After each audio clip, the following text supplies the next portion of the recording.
The fall of the Roman Empire. Rome. A single city that ruled the world. Not a kingdom. Not a nation. An entire civilization. At its peak, the Roman Empire controlled 1/4 of the human population. Its roads stretched over 400,000 kilometers. Its laws still shape modern courts. Its language still lives in our words. Its architecture still stands after 2,000 years. Rome was not supposed to fall. And yet, it did. Not in a final heroic battle. Not with trumpets and last speeches. Not with the world watching. Rome died slowly. Silently. From the inside. And that is what makes its fall the most terrifying story in human history. Because Rome was not destroyed by barbarians. Rome was destroyed by Romans. Historians ask a simple question. How does the strongest empire in history collapse? Rome had the strongest army, the most advanced engineering, the best legal system, unmatched organization, endless wealth. Rome survived plagues. Rome survived civil wars. Rome survived invasions. So why did it fail when nothing external could defeat it? The answer is uncomfortable. Because Rome did not collapse suddenly. It decayed. Like a giant tree that looks strong from the outside, but is hollow inside. Rome's greatest strength was victory. But victory became its greatest weakness. In the early Republic, Romans were poor, disciplined, and united.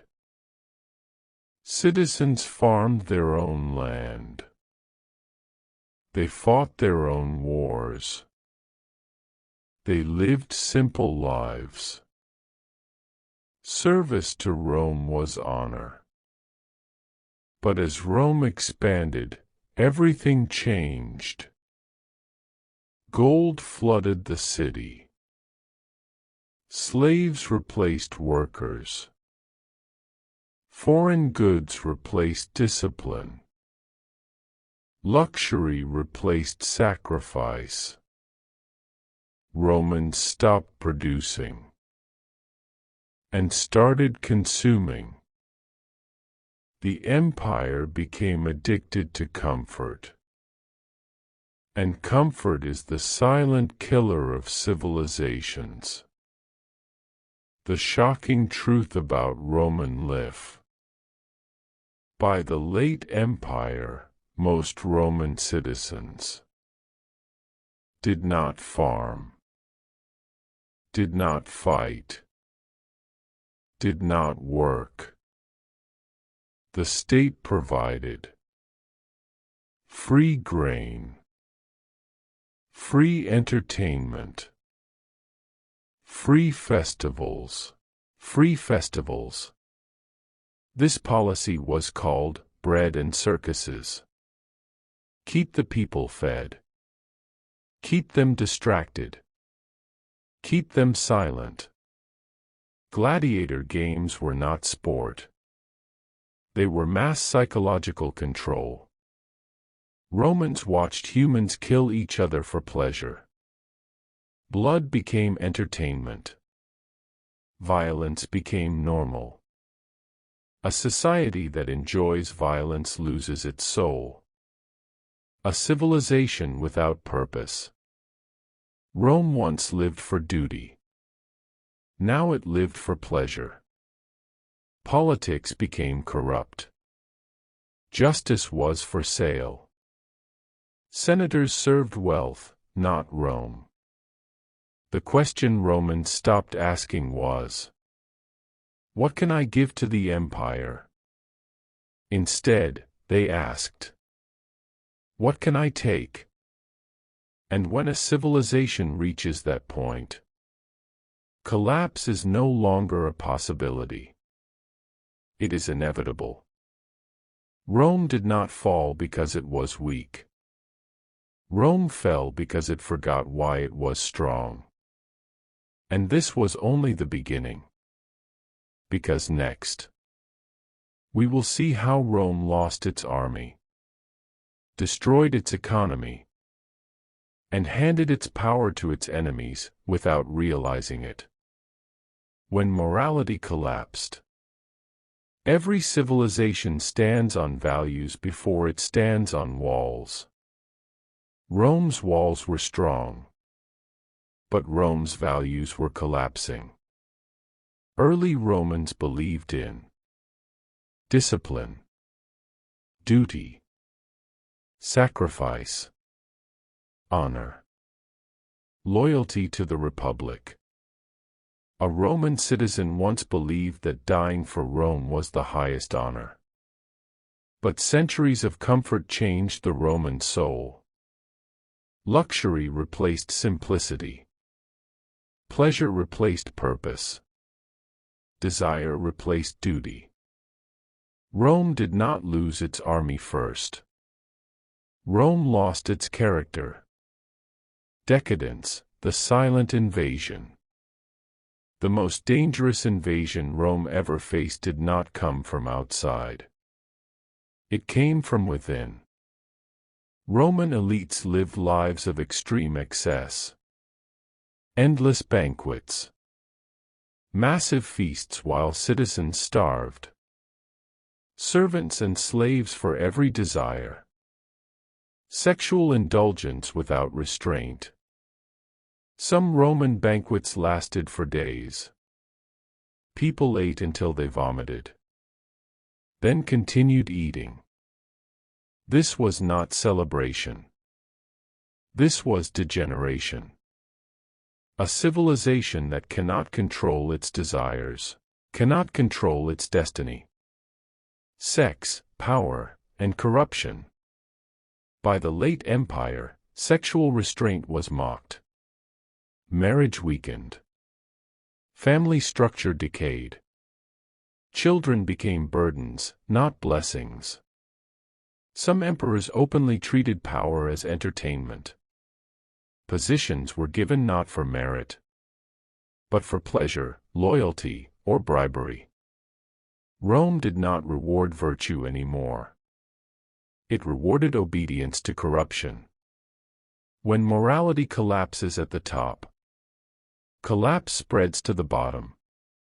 Gladiators, the soul of Rome exposed. The Colosseum was Rome's mirror. Tens of thousands gathered to watch. Men torn apart by animals, sex, power, and corruption. By the late Empire, sexual restraint was mocked. Marriage weakened. Family structure decayed. Children became burdens, not blessings. Some emperors openly treated power as entertainment. Positions were given not for merit, but for pleasure, loyalty, or bribery. Rome did not reward virtue anymore. It rewarded obedience to corruption. When morality collapses at the top, see. This was not justice. This was not bravery. This was desensitization. When human life becomes entertainment, human dignity disappears. Rome trained its people to enjoy suffering. And a society that enjoys suffering will eventually suffer itself. The death of Roman virtue. The Romans once believed in virtus, moral excellence, courage, self-control. By the 4th century, soldiers avoided service. Citizens avoided responsibility. Leaders avoided accountability. Patriotism faded. Being Roman became a passport, not an identity. People stopped asking, "What is good for Rome?" They asked, "What is good for me?" This question killed the empire. Politics without honor. The Roman Senate was once feared and respected. Later, it became a marketplace. Votes were bought. Judges were bribed. Laws were written for the rich. Justice was no longer blind. It was for sale. The poor lost faith in the system. The rich exploited it. A society cannot survive when people stop believing in fairness. Rome lost belief in itself. A powerful warning. Rome still looked powerful. The buildings stood. The army marched. The emperor ruled. But underneath, Rome was hollow. Like a statue made of gold on the outside and dust inside. No enemy could have defeated Rome at this moment. Rome defeated itself. Then something even more dangerous happened. Rome lost the very force that built the empire. Not its walls. Not its gold. Its army. In the next part, you will hear the most shocking truth of all. The men who destroyed Rome were once paid to protect it. The Roman army died. Rome's army was once legendary. Citizen soldiers trained from youth. Army loyalty was sacred. Defeat was rare, victory expected. The legions built roads, forts, aqueducts, and cities. They spread Roman law, language, and culture across continents. Rome's strength was its people. Rome's power was its army. But then, a terrible shift occurred. Rome stopped raising its own soldiers. It could not rely on citizens anymore. Taxes, corruption, and luxury drained the population. Fewer men wanted to fight. Fewer men were willing to die. Rome solved the problem. In the worst possible way. The foreign soldiers. Rome began recruiting foreign mercenaries. Goths. Vandals. Huns. Franks. They were paid, trained, and armed by Rome to fight for Rome. At first, it worked. Rome saved money. Rome avoided conscription. But the truth was hidden. These soldiers had no loyalty to Rome. Many still spoke their own languages. Many dreamed of taking Roman land, not defending it. Rome outsourced its survival and invited its destruction. The barbarians were paid by Rome. Here is the mind-blowing twist. Rome had trained, funded, and supplied the very people who would later sack Rome. Alaric, leader of the Visigoths, fought for Rome as a mercenary before he became its conqueror. Vandals served Rome before they destroyed Roman cities. Rome didn't just weaken its army. It built the hands. Weaken its army. It built the hands that would crush it. This is history's most ironic betrayal. Mercenaries fought for money. Not honor. Not Rome. Not loyalty. If payment stopped, loyalty stopped. If another group offered more gold, allegiance switched. Rome's legions were no longer legions. They were contractors. Mercenaries without soul. A sword without hand. The men who marched on Rome were once Rome's protectors. The men who should have defended the empire were now its executioners. The empire became undefendable. Rome faced threats everywhere.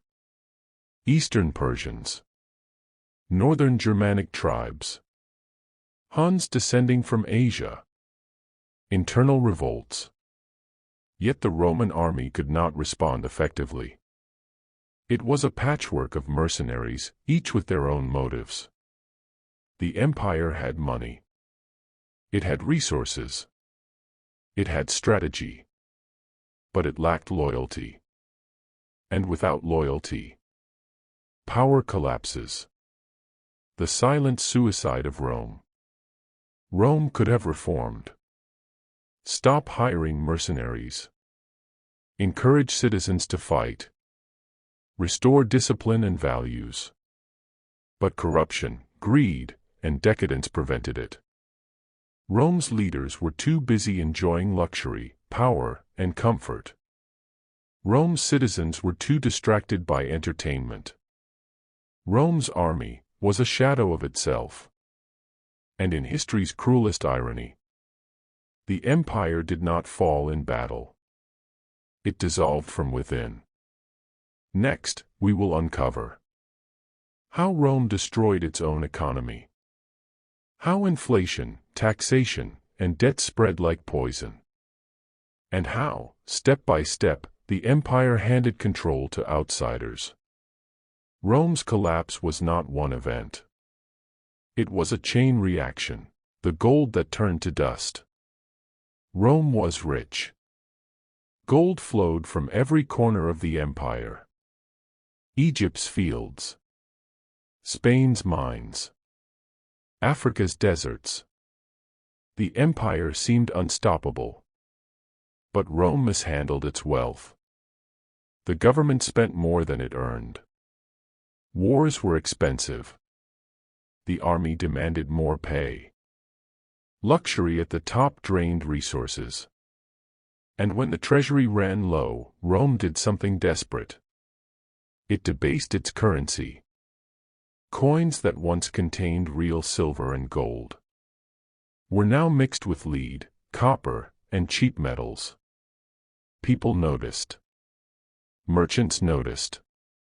The empire's trust collapsed. Gold lost its value. Money became worthless paper and metal.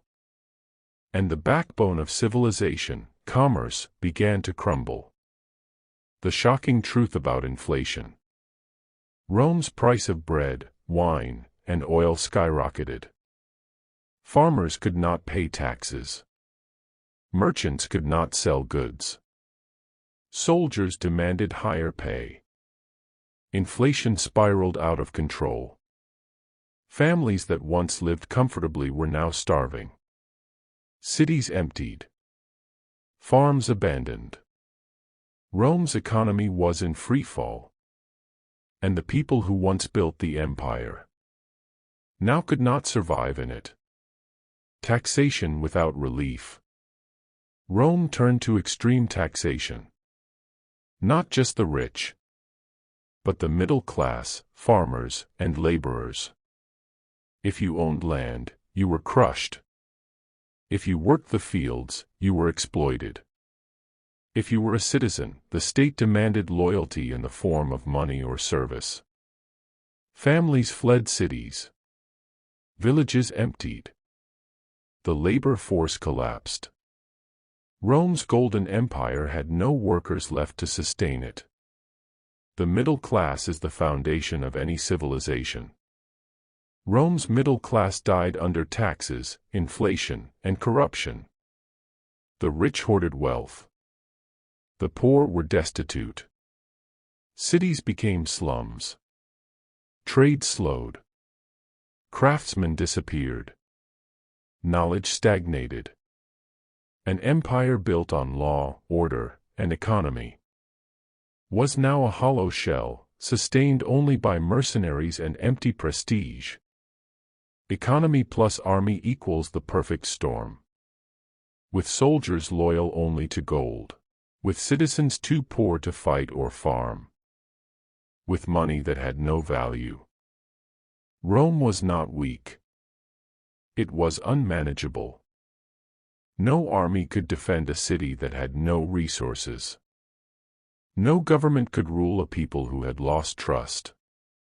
No empire could survive an economy that punished survival itself.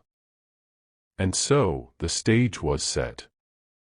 The outsiders, the barbarians, did not even have to break Rome by force.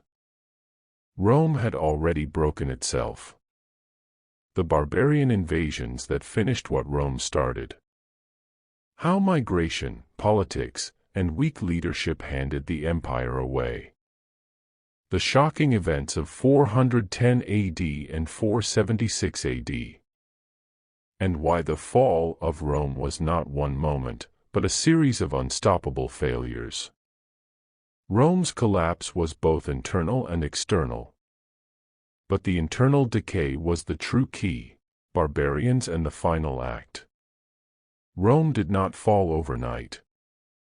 It fell slowly, step by step, empire by empire. By the 4th century, waves of barbarian peoples began moving toward Roman lands. Visigoths, Vandals, Ostrogoths, Huns. At first, they were refugees, fleeing from other invaders. They came seeking land, food, and protection. Rome, desperate for manpower, welcomed them and gave them positions in the army, settlements, and even citizenship. But this solution planted the seeds of destruction. The very people Rome welcomed would later demand more, and eventually take everything.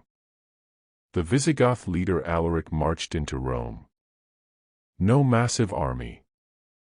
No legendary siege engines. Rome had already been hollowed from inside. On August 24, 410 AD, Alaric entered the city. For 3 days, Rome was looted. Palaces emptied. Temples burned. Citizens terrified. But here's the twist most textbooks don't tell you. Rome was not defenseless because of the Visigoths. Rome was defenseless because Romans had already destroyed their own army, economy, and spirit. Alaric could have been stopped centuries earlier. But Rome had already sown its own destruction. After 410 AD, the empire limped on. Western emperors became puppets. Power shifted to generals and mercenaries. Some emperors ruled less than a year.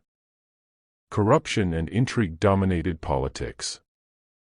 In 476 AD, a boy emperor, Romulus Augustulus, was deposed.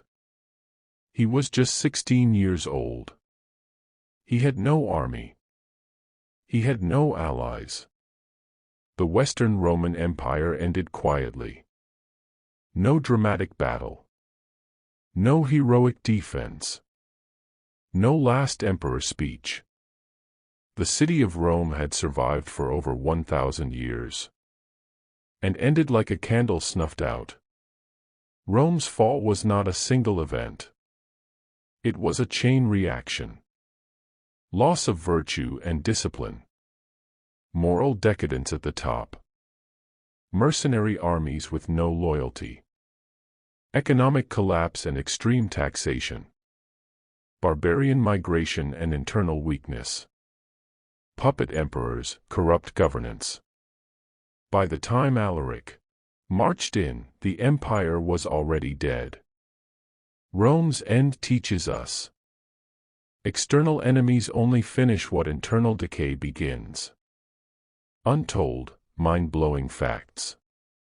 The barbarians often tried to adopt Roman ways. They fought within the system, not entirely against it. Many Roman cities continued under barbarian rule for centuries. Some emperors in the East, Byzantine Empire, survived and reclaimed parts of the West decades later.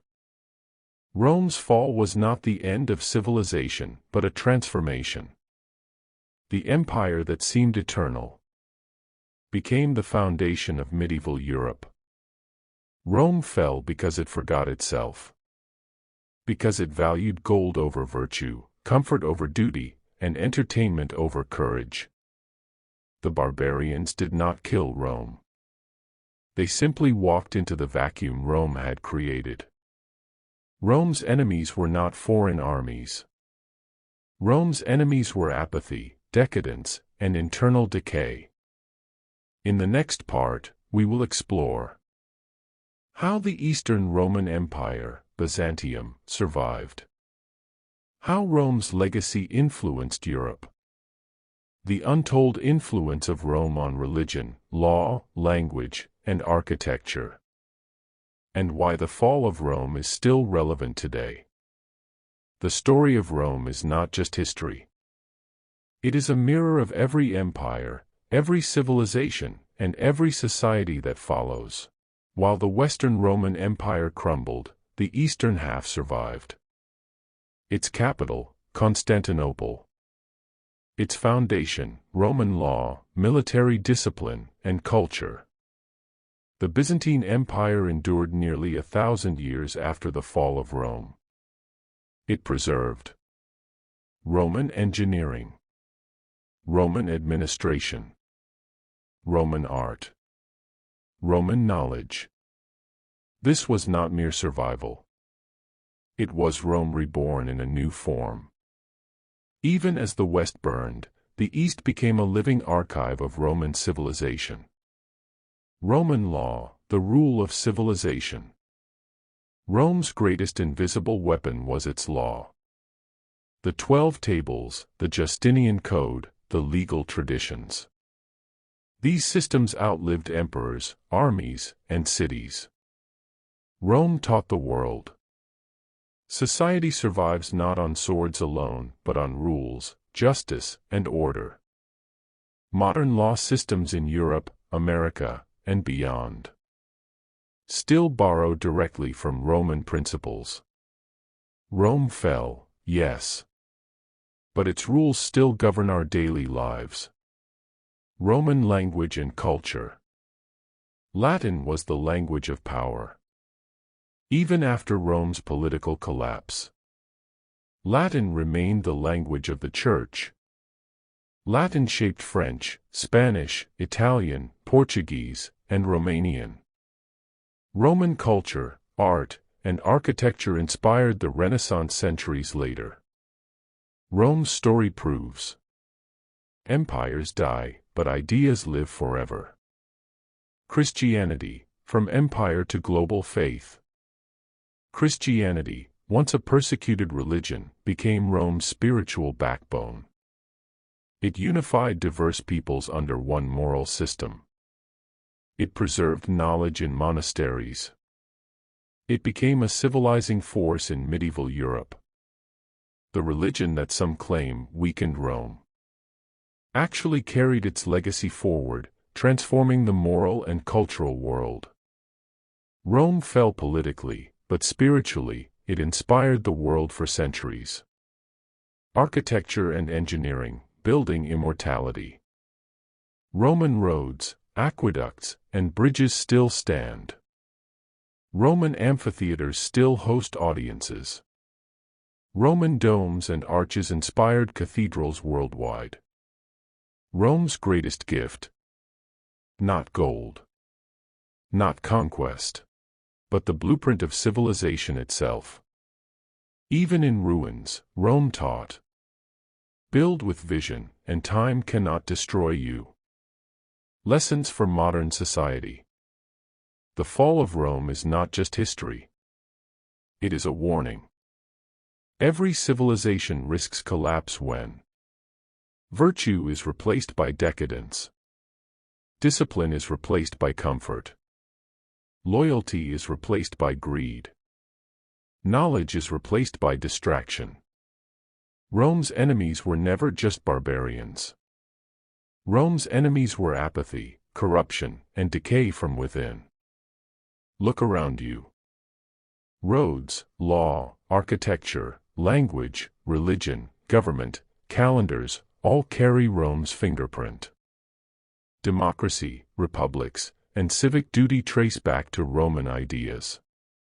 Even modern cities, trade systems, and armies reflect Roman influence. Rome fell politically, yes. But Rome lives in every civilization that followed. In the final segment, we will reflect on Rome as a mirror of human ambition. The ultimate lessons for leadership, society, and civilization. Why understanding Rome's collapse can change how we live today. This is where history becomes personal, relevant, and eternal. Rome's story is not just history. It is a mirror for humanity. Look carefully. Empires rise on discipline, virtue, and shared purpose. Empires fall when greed, comfort, and corruption dominate. Power is temporary. Civilization is fragile. Rome teaches us that the strongest walls cannot protect a hollow soul. And this lesson is eternal. Rome reached heights no civilization had ever dreamed. Roads connecting continents. Cities of marble and gold. Armies conquering lands. Systems of law, governance, and commerce. And yet, the very ambition that built Rome also fed its hubris. Power without purpose. Victory without virtue. Wealth without responsibility. This is the eternal trap of humanity. Rome shows us both the glory and the danger of ambition. Rome was destroyed not by armies, but by moral decay at the top, apathy among citizens, economic mismanagement, loss of loyalty and courage. Rome fell because it forgot itself. It fell because it stopped asking, "What does this empire need to survive?" And started asking, "What do I want now?" This is a lesson not just for empires, but for individuals, leaders, and societies everywhere. Look around today. Nations rise and fall. Corporations collapse overnight. Societies face moral, economic, and political decay. Rome is not just in history books. Rome is in every society that becomes complacent, distracted, or corrupt. The fall of Rome is a warning that time tests all power. And the Stein is always the same. Will we build to last, or decay from within? Yet, Rome is not a story of failure alone. Its law still governs us. Its roads still guide trade. Its language still shapes thought. Its religion still inspires billions. Its architecture still amazes the world. Rome teaches how to survive beyond death. Not through gold or armies, but through ideas, culture, and legacy. Even as the empire fell, its soul lived on. Rome's collapse asks us to reflect on leadership. Are we serving the greater good, or ourselves? Society, are we building resilience, or chasing comfort? Morality, are we preserving virtue, or surrendering to desire? Legacy, will our actions last beyond our lifetime? Every empire, every nation, every individual faces this test.